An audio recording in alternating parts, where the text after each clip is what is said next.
See, the hen's on this ridge. He's on the other side. I'm gonna leave her here and see if I can go find him, because he's gobbling everything.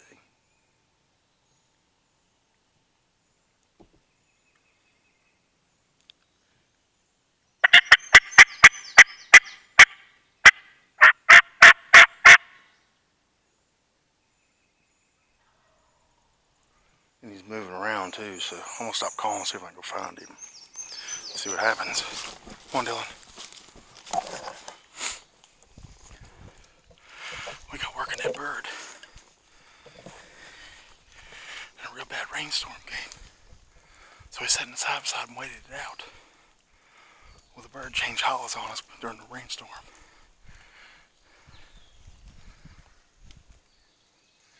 I think we found him again.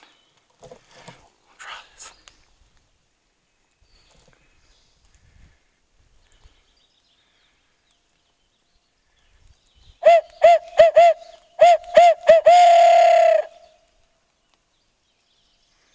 He's right out here off this point. Come on, Dylan, he's right out here. We're gonna go get it set up. Hopefully we can mix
guess that's turkey hunting. Here was our setup. We come down, basically, this bird was in this low gap. So it's just a small low gap. We got a razorback ridge that comes straight down this way. Lots of greenbriers on the edges. I knew he wouldn't come up through all these greenbriers. We got real close to him, and I couldn't go further out and put those decoys out where Dylan's standing right there. So I put him just on the edge because if I knew he'd come out, he'd see him. And he got super close. He got real close, but he just wouldn't come up to the decoys. And then behind us, a hen, she started clucking. Just. But the only way it seemed like I really got him to respond and get closer was starting to just that excited cluck, almost a cut. And he come in so close, he stood there for a long time. I knew he was looking at those decoys. And when that hen back there started, that's when he come up and showed himself. I want to show you how close we were sitting. So right here is where me and Dylan were sitting. So Dylan's up here tight, and I'm sitting right here below him. And we're calling, got the camera set up. And now, so let's just say that's one good step. Let's count him out to where he was. 1, 2, 3, 4, 5, 6, 7, 8, 9, 10 steps to the hen decoy, which is right there. And then that bird, which I don't know if you could see him in the camera or not, he come up, he was standing right here, so about 13 steps from us is where he was standing. But he come up here first by the Jake. So he walked around, and I could see his red head the entire time, his red and white head. I just wanted Dylan to see him, but Dylan didn't have his gun all the way up and ready to shoot, so he would have to move it ever so slightly. And that bird, he was locked on us. He knew something wasn't right. But he come right up here by this Jake, which is right here, and he was literally standing right here behind it. He stood there for a minute. I heard him purr a couple of times. He walked back down, looked at the hen, turned back around and knew something was wrong. He stuck his head up, he turned around, and he was walking back away. I told Dylan we're going to have to shoot. I asked Dylan if he could see him. He said he could. He wasn't doing it fast enough. So the bird got down here just about in line. He was right about in here, just about in line with that Jake decoy. And you can see the BB marks here on this tree. And then right here on this tree, there's BB marks. And then I don't know if this saved the turkey or what, but I ate that Jake decoy up and filled him full of shot. So I'm thinking the Jake decoy saved that turkey's life. Because he was right. I mean, I put it right where it's supposed to be. And there's so many BBs in this Jake decoy that you just can't even count them. So I tried to run him down through there, make sure he wasn't hurt.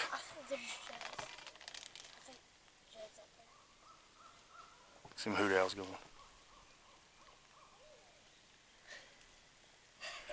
But he wasn't hurt. He was running and clucking. He was getting that alarm putt. I chased him clear across the low gap. I was going to try to shoot at him again, but he was going. That's a good educated bird now. So we've worked hard all day long. It's been nasty weather. It's been raining. Finally get one that's getting hot and gobbling at us. And get that one. I miss. That's turkey hunting.